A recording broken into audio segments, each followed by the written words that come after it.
ಪರವಾಗಿ ನಮ್ಮ ರಾಜ್ಯಾಧ್ಯಕ್ಷರಾಗಿರುವಂತಹ ಸನ್ಮಾನ್ಯ BY ವಿಜೇಂದ್ರ ಅವರಿಗೆ ಹಾಗೂ ನಮ್ಮ ನಾಯಕರುಗಳಾಗಿರುವಂತಹ ಅಶೋಕಣ್ಣವರಿಗೆ ಹಾಗೂ ಎಲ್ಲ ನಮ್ಮ ಪ್ರಮುಖ ನಾಯಕರುಗಳಿಗೂ ಕೂಡ ಧನ್ಯವಾದವನ್ನು ಹೇಳುವಂತಹ ಈ ಸಮಾರಂಭದಲ್ಲಿ ಉಪಸ್ಥಿತರಿರುವ ನಮ್ಮ ಸನ್ಮಾನ್ಯ ರಾಜ್ಯಾಧ್ಯಕ್ಷರಾಗಿರುವಂತಹ BY ವಿಜೇಂದ್ರ ಅವರೇ, ಪ್ರತಿಪಕ್ಷದ ನಾಯಕರಾಗಿರುವಂತಹ ಮಾಜಿ ಉಪಮುಖ್ಯಮಂತ್ರಿಗಳಾಗಿರುವಂತಹ ಅಶೋಕಣ್ಣ ಅವರೇ, ವಿಧಾನ ಪರಿಷತ್ತಿನಲ್ಲಿ ಪ್ರತಿಪಕ್ಷದ ನಾಯಕರಾಗಿರುವಂತಹ ಚಲವಾದಿ ನಾರಾಯಣ ಸ್ವಾಮಿ ಸಾಹೇಬ್ರೆ, ಮಾಜಿ ಉಪಮುಖ್ಯಮಂತ್ರಿಗಳು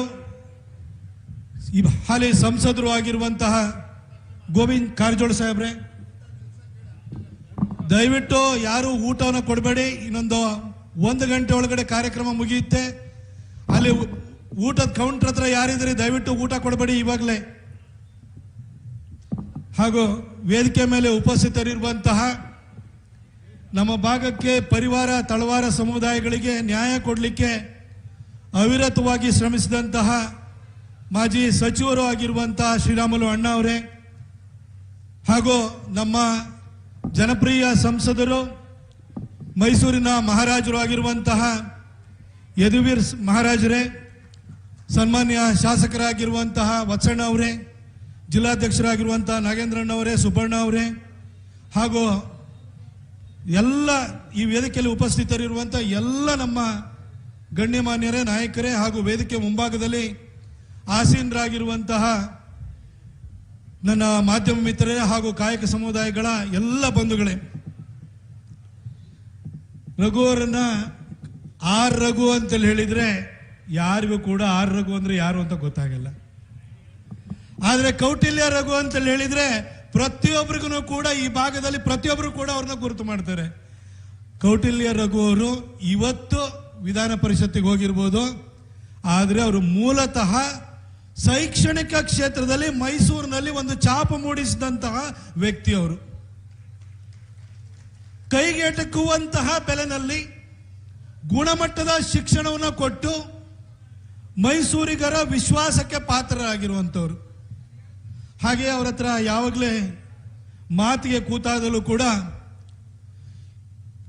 ಅವರು ಒಂದು ಸಮುದಾಯದ ಬಗ್ಗೆ ಮಾತಾಡಲ್ಲ. ಅವರು ಸಣ್ಣ ಸಣ್ಣ ಸಮುದಾಯಗಳು ಯಾವಿದೆ, ಈ ಮೈನಾರಿಟಿ ಕಮ್ಯುನಿಟಿಗಳೇನಿದೆ, ಇವ್ರನ್ನೆಲ್ಲ ಒಟ್ಟಿಗೆ ಸೇರಿಸಿದ್ರೆ ಅಂದ್ರೆ ಸಣ್ಣ ಸಣ್ಣ ತೊರೆಗಳು ಬಂದರೆ ಒಂದು ನದಿಯಾಗಿ ಹೇಗೆ ಪರಿವರ್ತನೆ ಆಗುತ್ತೆ, ಭಾರತೀಯ ಜನತಾ ಪಕ್ಷಕ್ಕೆ ಎಲ್ಲ ಸಣ್ಣ ಸಮುದಾಯಗಳನ್ನ ನಾನು ಒಟ್ಟಿಗೆ ತಂದು ಒಂದು ದೊಡ್ಡ ನದಿಯಾಗಿ ಪ್ರವಾಹವಾಗಿ ಸೃಷ್ಟಿಸಿಕೊಳ್ಳಬಲ್ಲೆ, ನನಗೆ ರಾಜಕೀಯ ಪ್ರಾತಿನಿಧಿತ್ವವನ್ನು ಕೊಟ್ಟರೆ ಇದನ್ನೆಲ್ಲ ಮಾಡ್ಲಿಕ್ಕೆ ನನಗೊಂದು ಶಕ್ತಿ ಬರುತ್ತೆ ಅಂತ ಸದಾ ಹೇಳ್ತಾ ಇದ್ರು. ಅದನ್ನ ಅರ್ಥ ಮಾಡಿಕೊಂಡು ಗುರುತಿಸಿ ನಮ್ಮ ರಾಜ್ಯ ನಾಯಕರುಗಳಾಗಿರುವಂತಹ ರಾಜ್ಯಾಧ್ಯಕ್ಷರಾದಂಥ ವಿಜೇಂದ್ರ ಅವರು, ಪ್ರತಿಪಕ್ಷದ ನಾಯಕರಾಗಿರುವಂತಹ ಅಶೋಕಣ್ಣವರು, ನಮ್ಮ ಪಕ್ಷದ ಎಲ್ಲ ನೇತಾರರು ಸೇರಿ ಅವರಿಗೊಂದು ಪ್ರಾತಿನಿಧಿತ್ವವನ್ನು ಕೊಟ್ಟಿದ್ದಾರೆ. ಅದಕ್ಕೋಸ್ಕರ ಎಲ್ಲ ಕಾಯಕ ಸಮುದಾಯಗಳ ಪರವಾಗಿ ನಮ್ಮ ಬಿಜೆಪಿಯ ನಾಯಕತ್ವಕ್ಕೆ ನಾನು ಧನ್ಯವಾದವನ್ನು ಹೇಳಲಿಕ್ಕೆ ಬಯಸ್ತೇನೆ. ನೇರವಾಗಿ ಒಂದು ಎರಡೇ ವಿಚಾರ, ಯಾಕಂದ್ರೆ ಎಲ್ಲರೂ ಮಾತಾಡಲಿಕ್ಕಿದೆ. ಬಿಜೆಪಿನಲ್ಲಿ ನಾವು ಅಹಿಂದ ಅಂತ ಬೋರ್ಡ್ ಹಾಕೊಂಡು ಓಡಾಡಲ್ಲ, ಆದರೆ ಸಣ್ಣ ಸಣ್ಣ ಜಾತಿ ಜನಾಂಗಗಳಿಗೆ ಯಾರಾದ್ರೂ ಈ ರಾಜ್ಯದಲ್ಲಿ ಅತಿ ಹೆಚ್ಚು ಪ್ರಾಧಾನ್ಯತೆಯನ್ನು ಕೊಟ್ಟಿದ್ರೆ, ಈ ಸೋಷಿಯಲ್ ಇಂಜಿನಿಯರಿಂಗ್ ಅಂತ ಹೇಳ್ತಾರಲ್ಲ, ಅದನ್ನು ಕರ್ನಾಟಕದಲ್ಲಿ ಸೂಕ್ತ ರೀತಿಯಲ್ಲಿ ಕಳೆದ 25 ವರ್ಷಗಳಲ್ಲಿ ಪ್ರಯೋಗವನ್ನು ಮಾಡಿದ್ರೆ ಅದು ಸನ್ಮಾನ್ಯ BS ಯಡಿಯೂರಪ್ಪ ಸಾಹೇಬ್ರದು. ಈ ಭಾಗದಲ್ಲಿ 1981ರಲ್ಲಿ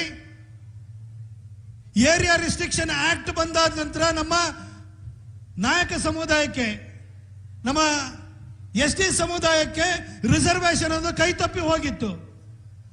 40 ವರ್ಷಗಳ ಕಾಲ ಸತತವಾಗಿ ಹೋರಾಟವನ್ನು ಮಾಡ್ತಾ ಇದ್ರು. ಅವರಿಗೆ ನ್ಯಾಯವನ್ನು ಕೊಡಬೇಕು ಅನ್ನೋ ಪ್ರಶ್ನೆ ಬಂದಾಗ ಯಡಿಯೂರಪ್ಪ ಸಾಹೇಬರು ಮುಖ್ಯಮಂತ್ರಿ ಆಗಿದ್ರು. ಆಗ ನಮಗೆ ಕುಲಶಾಸ್ತ್ರೀಯ ಅಧ್ಯಯನ ಮಾಡಬೇಕು ಅಂತ ಹೇಳಿ ಅದು ಸುಪ್ರೀಂ ಕೋರ್ಟ್ನ ಆದೇಶದ ಅನ್ವಯ ಅದು ಕಡ್ಡಾಯವಾಗಿತ್ತು. ಹಾಗಾಗಿ ಇಲ್ಲೇ ಮೈಸೂರಿನಲ್ಲಿ KSTR ಅಂತ Karnataka state tribal research institute ಅಂತ ಮಾಡಿ ಸುಮಾರು 10 ಕೋಟಿಗಿಂತ ಜಾಸ್ತಿಯನ್ನು ಕೊಟ್ಟು ಆ ಕುಲಶಾಸ್ತ್ರೀಯ ಅಧ್ಯಯನ ಮಾಡಿದಂಥವ್ರು ಇವತ್ತು ನಾಯಕ ಸಮುದಾಯಕ್ಕೆ ನಾವು ಅವ್ರನ್ನ ST ಕ್ಯಾಟಗರಿಗೆ ನಮ್ಮಲ್ಲಿ ಪರಿವಾರದವ್ರನ್ನ ಸೇರಿಸಿದ್ರೆ ಅದಕ್ಕೆ ಯಡಿಯೂರಪ್ಪ ಸಾಹೇಬ್ರೆ ಮೂಲ ಕಾರಣೀಭೂತರು. ಅದಾದ ನಂತರ ನಮ್ಮ ಸರ್ಕಾರ ಬಂದಾದ್ಮೇಲೆ ನಮ್ಮ ಶ್ರೀರಾಮುಲು ಅಣ್ಣ ಇಲ್ಲೇ ಇದ್ದಾರೆ. ಶ್ರೀರಾಮುಲು ಅಣ್ಣ ಇರ್ಬೋದು, ಅನಂತ್ ಕುಮಾರ್ ಸಾಹೇಬ್ರು ಇರ್ಬೋದು, ಪ್ರಹ್ಲಾದ್ ಜೋಶಿ ಅವರು ಇರ್ಬೋದು, ಸದಾನಂದ ಗೌಡರು ಇರ್ಬೋದು, ನಾವೆಲ್ಲ ಸಂಘಟಿತವಾದಂತಹ ಪ್ರಯತ್ನ ಮಾಡಿ ಈ ಭಾಗದಲ್ಲಿ ಅಪ್ಪಣ್ಣ ದೊಡ್ಡ ಹೋರಾಟವನ್ನು ಮಾಡಿದ್ರು.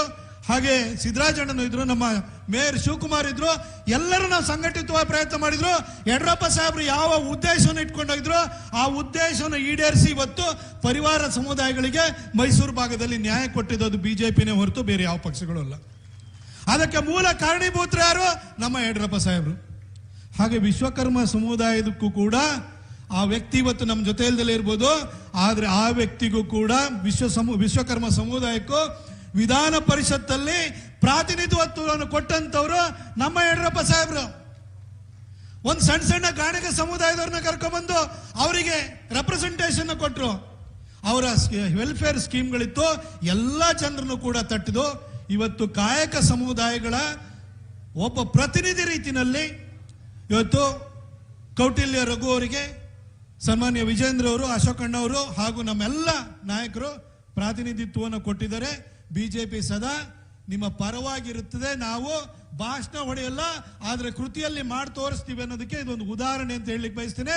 ಈಗ 2 ದಿನಗಳ ಹಿಂದೆ ಮೈಸೂರು ಕ್ರಾಫರ್ಡ್ ಹಾಲ್ ನಲ್ಲಿ ನಮ್ಮ SC ಸ್ಟೂಡೆಂಟ್ಸ್ ನಮಗೆ ರಿಸರ್ಚ್ ಫೆಲೋಶಿಪ್ ಕೊಡಬೇಕು, ನಾವೆಲ್ಲ ಸಂಶೋಧಕ ವಿದ್ಯಾರ್ಥಿಗಳಿದ್ದೀವಿ, ನಮಗೆ ಫೆಲೋಶಿಪ್ ಕೊಡಲ್ಲ ಅಂತ ಹೇಳಿ ಅಲ್ಲಿ ಕೊಟ್ಟಿಲ್ಲ ಅಂತ ಹೇಳ್ಬಿಟ್ಟು 116 ಜನ ಅಲ್ಲಿ ಪ್ರೊಟೆಸ್ಟ್ ಕೂತಿದ್ರು. ಅಲ್ಲಿಗೆ ಹೋದೆ. ಯಾವ್ಯಾವ ವರ್ಷ ಎಷ್ಟೆಷ್ಟು ಕೊಟ್ಟಿದ್ದಾರೆ ಅಂತ ಹೇಳಿದ್ರೆ 2021-22ರಲ್ಲಿ 173 ಜನ SC ಸ್ಟೂಡೆಂಟ್ಸ್ಗಳಿಗೆ ಫೆಲೋಶಿಪ್ ಕೊಟ್ಟಿದ್ದು ಯಾರಪ್ಪ ಅಂತಂದ್ರೆ, ಸಾರ್ ಇದು ಬಿಜೆಪಿ ಸರ್ಕಾರ, ನಮ್ಮ ಹರ್ಷವರ್ಧನ್ ಅವರು ಕೊಡಿಸಿದ್ರು ಅಂತ ಹೇಳಿದ್ರು. ನಾವು ದಲಿತರು ಅಂತ ಹೇಳ್ಬಿಟ್ಟು ನಾವು ಬೋರ್ಡ್ ಹಾಕೊಂಡು ನಾವು ನಿಮ್ಮ ಹತ್ರ ಭಾಷಣ ಹೊಡ್ಕೊಂಡಿರಲ್ಲ, ಆದ್ರೆ ದಲಿತರ ವಿದ್ಯಾರ್ಥಿಗಳ ಕೈ ಹಿಡಿಬೇಕು ಅಂತ ಹೇಳಿ ಹರ್ಷವರ್ಧನ್ ಮನವಿ ತಗೊಂಡು ಹೋದ್ಕೊಳ್ಳೆ ನಮ್ಮ ಬಿಜೆಪಿ ಸರ್ಕಾರ ಅವರಿಗೆ ಅಪ್ರೂವಲ್ ಕೊಟ್ಟು 173 ಜನಕ್ಕೂ ಕೂಡ ನಾವು ಫೆಲೋಶಿಪ್ ಅನ್ನು ಕೊಟ್ಟಂತವ್ರು ನಮ್ಮ ಸರ್ಕಾರ. ಹೀಗೆ ನಾವು ಯಾವಾಗಲೂ ಪರವಾಗಿ ಇದ್ದೀವಿ. ಮುಂದಿನ ದಿನಗಳಲ್ಲೂ ಕೂಡ ಕಾಯಕ ಸಮುದಾಯ ಬಹಳ ದೊಡ್ಡ ಸಂಖ್ಯೆಯಲ್ಲಿ ಬಂದಿದ್ದೀರಿ. ನೀವು ಬಿಜೆಪಿಯನ್ನ ಕೈ ಹಿಡಿಬೇಕು ಅಂತ ನಾನು ನಿಮ್ಮ ಹತ್ರ ಕೇಳ್ಕೊಳ್ತಾ, ಹಾಗೆ ಕಡೆಯದಾಗಿ ನಮ್ಮ ಮಾಧ್ಯಮಗಳ ಗಮನಕ್ಕೂ ಒಂದು, ಇವತ್ತು ನಮ್ಮ ರಾಜ್ಯ ಸರ್ಕಾರ ಒಂದು PRC ಅಂತೇಳಿ ಪರ್ಮನೆಂಟ್ ರೆಸಿಡೆನ್ಸ್ ಸರ್ಟಿಫಿಕೇಟ್ ಅಂತ ಹೇಳಿ ಒಂದು ಅಧಿಸೂಚನೆಯನ್ನು ಹೊರಡಿಸಿದ್ದಾರೆ. ಇದ್ರ ಬಗ್ಗೆ ನಾವೆಲ್ಲರೂ ಕೂಡ ಆತಂಕಿತರಾಗಬೇಕು, ಜಾಗೃತರು ಆಗಬೇಕು, ಇದ್ರ ವಿರುದ್ಧ ಹೋರಾಟವನ್ನು ಮಾಡಲೇಬೇಕು ನಾವು. ಯಾಕಂದ್ರೆ ನಮ್ಮ ನರೇಂದ್ರ ಮೋದಿಜಿಯವರ ಸರ್ಕಾರ ಅಕ್ರಮ ಬಾಂಗ್ಲಾ ವಲಸಿಗರನ್ನ ತಡಿಬೇಕು, ಸೂಕ್ತವಾದಂತಹ ವ್ಯಕ್ತಿಗಳಿಗೆ ಭಾರತದ ನಾಗರಿಕತ್ವವನ್ನು ಕೊಡಬೇಕು ಅನ್ನೋ ಕಾರಣಕ್ಕೆ NRC ಅಂತ ತರ್ಲಿಕ್ಕೆ ಹೋದ್ರು, ನ್ಯಾಷನಲ್ ರಿಜಿಸ್ಟರ್ ಆಫ್ ಸಿಟಿಸನ್ಸ್ ಅಂತ ಹೇಳಿ ತರ್ಲಿಕ್ಕೆ ಹೋದ್ರು. ಆಗ ಇದೇ ಕಾಂಗ್ರೆಸ್ ವಿರೋಧ ವ್ಯಕ್ತಪಡಿಸಿತು. ಭಾರತದ ನಾಗರಿಕರು ಯಾರು, ಭಾರತಕ್ಕೆ ಅತಿಕ್ರಮಣವಾಗಿ ಅಕ್ರಮವಾಗಿ ಬಂದಿರೋರು ಯಾರು ಅನ್ನೋದನ್ನ ಡಿಫ್ರೆನ್ಶಿಯೇಟ್ ಮಾಡ್ಲಿಕ್ಕೆ NRC ತರಕ್ಕೆ ಹೊರಟರು. ಅದನ್ನ ವಿರೋಧಿಸಿದಂತ ಕಾಂಗ್ರೆಸ್ ಸದ್ದಿಲ್ದಲೇ PRC ತಂದಿದೆ. ಇವಾಗ ಪರ್ಮನೆಂಟ್ ರೆಸಿಡೆನ್ಸ್ ಸರ್ಟಿಫಿಕೇಟ್ ಅಂತ ಹೇಳಿ ಶಾಶ್ವತ ನಿವಾಸ ಪ್ರಮಾಣ ಪತ್ರವನ್ನು ಕೊಡ್ತಾರೆ. ಯಾಕೆ? ಪಶ್ಚಿಮ ಬಂಗಾಳದಲ್ಲಿ NRC ಬರಕ್ಕಾಗಿರ್ಲಿಲ್ಲ, ಅದಕ್ಕೆ SIR ತಗೊಂಬಂದ್ರು, ಸ್ಪೆಷಲ್ ಇಂಟೆನ್ಸಿವ್ ರಿವಿಷನ್ ಅಂತ ತಗೊಂಬಂದ್ರು. ಅಲ್ಲಿ ದಾಖಲೆಗಳನ್ನ ಪರಿಶೀಲಿಸಿ ಅಲ್ಲಿ ವೋಟಿಂಗ್ ರೈಟ್ ಅನ್ನ ಕೊಡಕ್ ಬಂದಾಗ 90 ಲಕ್ಷ ಜನ ಅಕ್ರಮ ಬಾಂಗ್ಲಾ ವಲಸಿಗರು ಯಾರಿದ್ರು ಅವರನ್ನ ವೋಟಿಂದ ಹೊರಗಡೆ ಇರುವಂತ ಕೆಲಸ ಆಯ್ತು. ಅಲ್ಲಿ ಒಂದು ರಾಷ್ಟ್ರವಾದಿ ಬಿಜೆಪಿ ಪಕ್ಷ ಪಶ್ಚಿಮ ಬಂಗಾಳದಲ್ಲಿ ಅಧಿಕಾರಕ್ಕೆ ಬಂತು. ಇವತ್ತು ಕರ್ನಾಟಕದಲ್ಲಿ SIR ಬಂದಿದೆ, SIR ಅಲ್ಲೂ ಡಾಕ್ಯುಮೆಂಟ್ ಕೇಳ್ತಾ ಇದ್ದಾರೆ.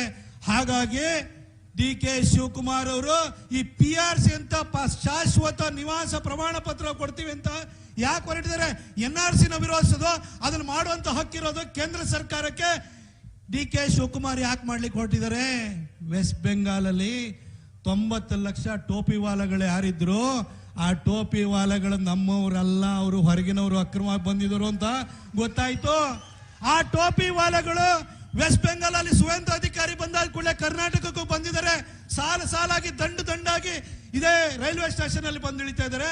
ಅದಕ್ಕೆ ಅವರಿಗೆಲ್ಲರೂ ಇಲ್ಲಿ ಮತ್ತೆ 2022ರಲ್ಲಿ ನಾನೇ ಮುಖ್ಯಮಂತ್ರಿ ಅಂತಿದಾರಲ್ಲ, ಮುಖ್ಯಮಂತ್ರಿ ಆಗಬೇಕು ಅಂತಂದ್ರೆ ಟೋಪಿ ವಾಲಗಳಿಗೆ ಶಾಶ್ವತವಾಗಿ ನಿವಾಸ ಪ್ರಮಾಣ ಪತ್ರವನ್ನ ಕೊಡಬೇಕು.